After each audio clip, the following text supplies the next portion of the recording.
Welcome to YouTube channel of Shashank sir math solution. দেখো, একটা 3টে ডিজিটের, একটা 4টে ডিজিটের অঙ্ক, এগুলো সব পূর্ণবর্গ সংখ্যা। একটা 5টা ডিজিটের আর একটা 5টা ডিজিটের, এই 4টে অঙ্ক করে দেখাবো। তার আগে পূর্ণবর্গ সংখ্যা কী জিনিস একটু বলে নিই, তোমরা জানো। যেমন 2 square equal to 4, 3 square equal to 9।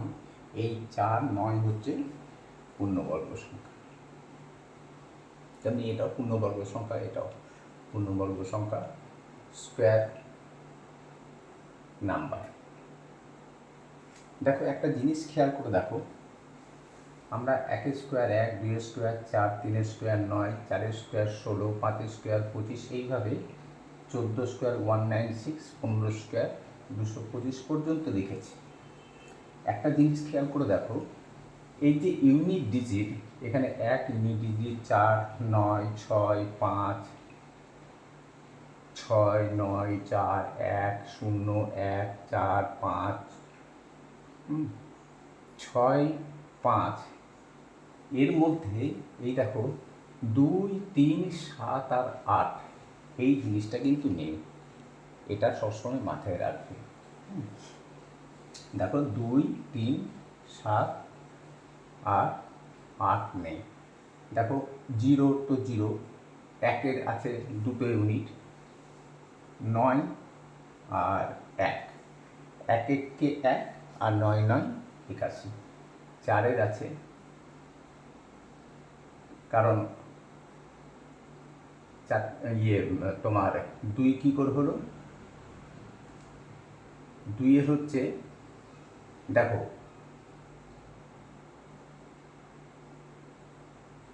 2 2 4, 8 8 64, 1 1 1, 9 9 81, 5 5 25, 5 5 25, 4 4 16, 6 6 36, 3 3 9, 7 7 49, যার জন্য এগুলো লিখেছি। আর সব থেকে বড় কথা হলো যে এই একটা ডিজিট যখন পেয়ে যাবে, তখন আর একটা ডিজিট খুঁজে পাওয়া খুব সহজ, কারণ এর দুটো যোগফল সবসময় 10 হতে। দেখো 1 আর 9 যোগফল 10, 8 আর 2 যোগফল 10, 5 আর 5 যোগফল 10, 6 আর 4 যোগফল 10, 7 আর 3 যোগফল 10। অঙ্ক করলেই বুঝে যাবে আমি জিনিসটা কী বলতে যাচ্ছি। দেখো 1-এর অঙ্কটা,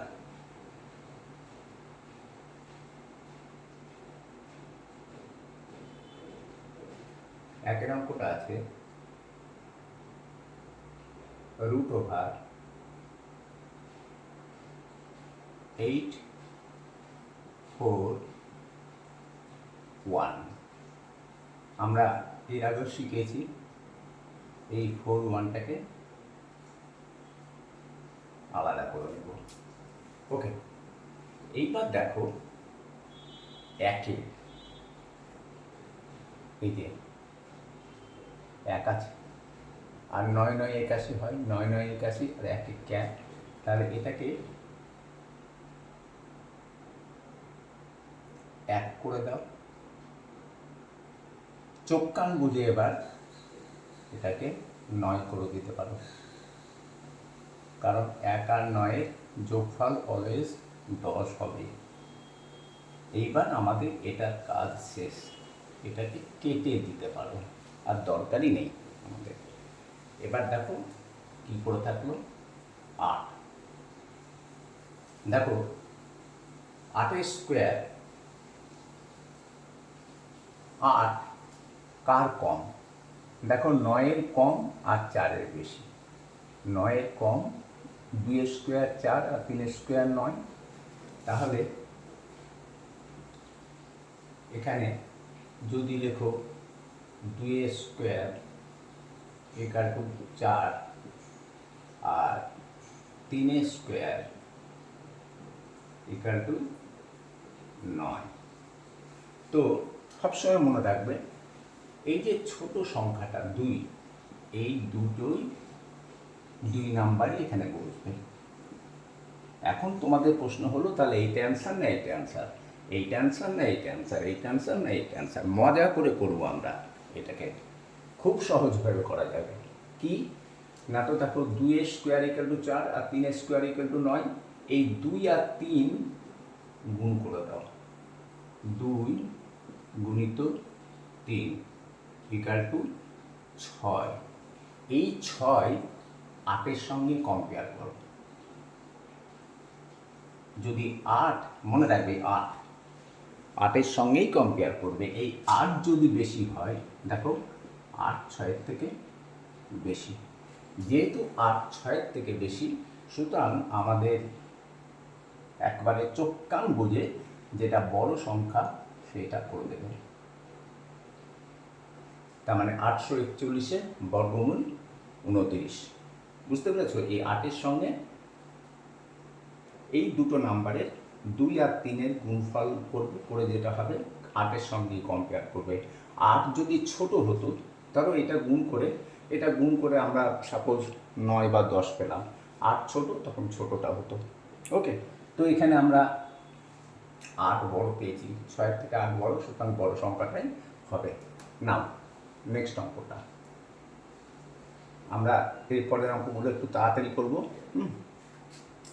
2-এর অঙ্কটা দেখো,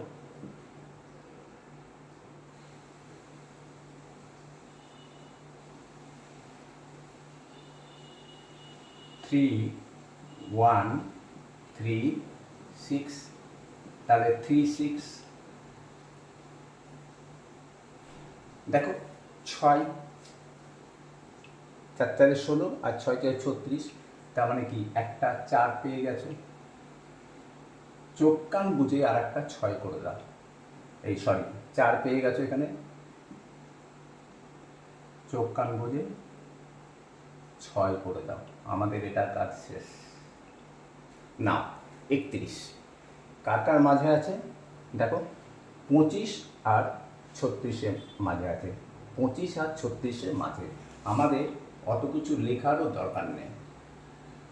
5 স্কোয়ার = 25 জানো, 6 স্কোয়ার = 36 জানো, এই দুটোর মাঝে 31। এবার করবে কি, এই 5 আর 6-এ গুণ করে দেবে, 5 গুণিত 6 = কত, 30। এই 30 বেশি না 31 বেশি, 31 বেশি, এগুলো লেখারও দরকার নেই। 31 যেহেতু বেশি, আর মনে রাখবে এই যে 5 আর 6, এই দুটোর মধ্যে সব থেকে ছোট যে সংখ্যাটা সেটা এখানে বসাবে, এখানে 5 বসালে, এখানে 5 বসাবে, আর 31 30-এর থেকে বেশি, সুতরাং যেটা বড় আমাদের সংখ্যা সেটা হয়ে গেল অ্যান্সার, এটা হয়ে গেল অ্যান্সার। ওকে, নাও 3 নাম্বার অঙ্কটা দেখো, এটা 5টা ডিজিট আছে, কিচ্ছু ভয় নেই, খুব সহজ।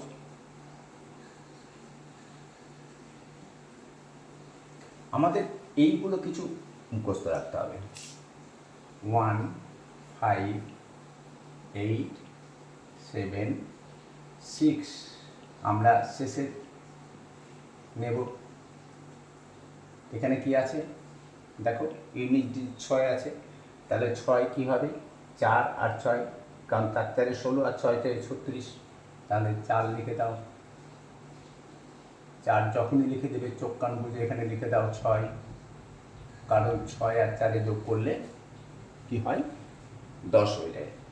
এবার 158, 158টা কার কার মাঝে আছে দেখো, 158 আছে 144 আর এই যে 144 165, মানে 12 স্কোয়ার আর 13 স্কোয়ারের মধ্যে আছে, 12 স্কোয়ার আর 13 স্কোয়ার মধ্যে আছে। তাহলে আমরা 12 লিখলাম আর 13 লিখলাম, আর স্কোয়ার লিখছি না, স্কোয়ার তো ওখানে লেখা 144 আছে, ঠিক আছে। এবার 12 আর 13 গুণ করে এই 158-এর সঙ্গে কম্পেয়ার করব। তো 12 আর 13 যদি আমরা গুণ করি, তাহলে তোমরা জানো এই গুণের পদ্ধতিটা, খুব সুন্দর একটা পদ্ধতি আছে। কীরকম আছে, 3 2 6, এটা গুণ, আর ক্রস ওয়ার গুণ, তাহলে 3 একে 3 আর 2 একে 2, 3 আর 2 5 আর 1 একে 1, তাহলে কত হলো 156। এবার 156 দেখো 158 থেকে ছোট হয়ে গেছে। 158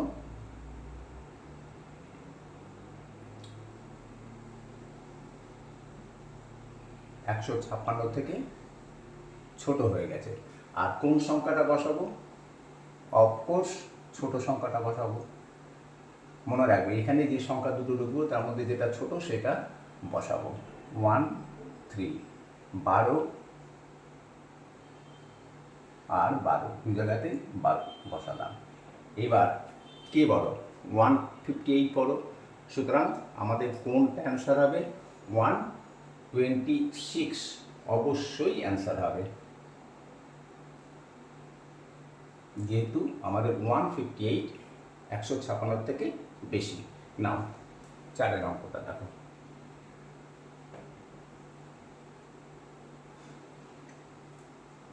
চারের অঙ্কটা আছে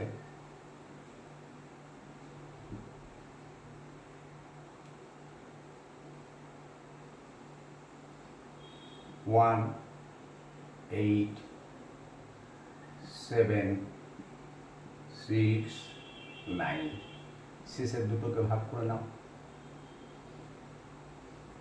এবার কি আছে? লাস্ট ইউনিট 9 আছে। তাহলে 9 যেখানে আছে দেখো, 3 তিরিকে 9 আর 7 7 49, 3 তিরিকে 9 আর 7 7 49, তাহলে 3 হবে। তাহলে চোখ কান বুঝে একটা 3 বসিয়ে দাও, আর একটা অবশ্যই 7 হবে, কারণ 3 আর 7 10। এটার কাজ আমাদের শেষ। এবার 187টা কার কার মাঝে আছে সেটা আমাদেরকে খেয়াল করতে হবে। দেখো 13 স্কোয়ার 165, আমাদের কত আছে? 187, আর 14 স্কোয়ার হচ্ছে 196। ঠিক আছে, তাহলে আমাদের এটা কিন্তু একটু মনে রাখতে হবে। 13 স্কোয়ার ইকুয়াল টু হচ্ছে 169, আর 14 স্কোয়ার হচ্ছে, আমি এখানে লিখেই দিলাম, এটা লেখার দরকার নেই, 196। এইবার 187-এর সঙ্গে কম্পেয়ার করতে হবে কত? 13 আর 14 গুণ করে।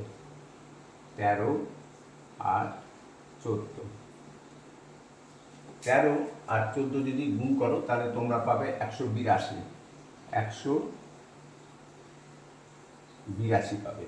দেখো এই 182ও 187 থেকে আমাদের ছোট। আর এখানে কোন সংখ্যাটা লিখবে? 13 লিখবে না 14 লিখবে? সবসময় ছোটটা লিখবে, সবসময় ছোটটা লিখবে। এখানেও 13 লিখবে, এখানেও 13 লিখবে। এবার আমাদের যেটা 187, হ্যাঁ, এটা গুণ করে কত হলো আমাদের? 182। এই গুণটা জানো, 3 4 12, 2 হাতে তারপরে 1, 4 একে 4, 3 একে 3, 3 আর 4 আর 3 7, আর 1 8, আর 1 একে 1। তাহলে কি 182 187 থেকে ছোট। 187 তাহলে বড় হয়ে গেল। যখন বড় হয়ে গেল তখন অবশ্যই চোখ কান বুঝে আমাদের বড় যেটা অ্যান্সার হবে সেটা। ওকে, আজকে এই পর্যন্ত। আমরা পার্ট 2 শিখলাম, পার্ট 3 শিখব। পার্ট 3 কোনগুলো শিখব? যেগুলো পূর্ণবর্গ সংখ্যা নয়, তা কীভাবে স্কোয়ার করতে হয় সেটা আমরা শিখব। ওকে, আজকে এই পর্যন্ত। এগুলো প্র্যাকটিস করবে। বাই।